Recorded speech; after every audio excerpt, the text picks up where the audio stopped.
Hey, it's Meat Sandwich from the Boris and Robin Show. It's time to take a look at the box office this weekend with Meat at the Movies. So there's only one major wide release hitting theaters this weekend, but it is a big one, and it's one that I actually got to see last night. The Fate of the Furious, the 8th film in the Fast and Furious franchise. I used to not be a big fan of these movies. The first one was okay, but I think the next few, 2, 3, and 4, not so great. But once they abandoned street racing and became like crazy, over-the-top action spy thrillers and heist films, that's when I came on board, and Fast 5, 6, and 7 have been a total blast. So I was pretty excited for this, even though 7 was my favorite in the series and would have served as a good ending for the whole thing.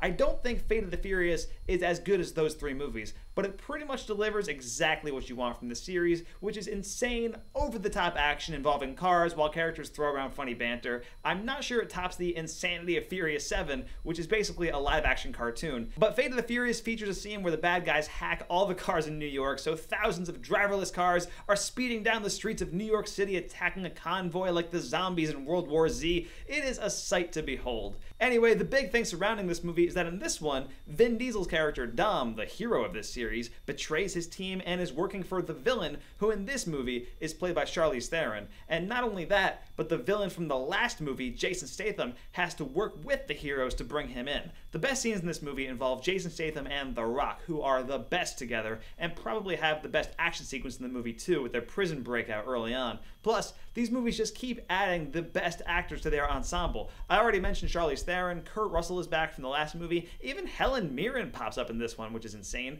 Plus, the usual gang like Ludacris, Tyrese Gibson, and Michelle Rodriguez are all here as well. My favorite thing about the Fast and the Furious movies is that if you just describe an individual scene from one of the movies to someone who's never seen them, they probably wouldn't believe you, because they would think that's too insane for any movie to pull off. Jumping the shark was the best thing that could have happened to this franchise, and I am so on board for whatever they end up doing, because they keep finding ways to top themselves. Will Fast and Furious 9 take place in outer space? Only time will tell. I'm Meat Sandwich, and until next time, we'll meet at the movies.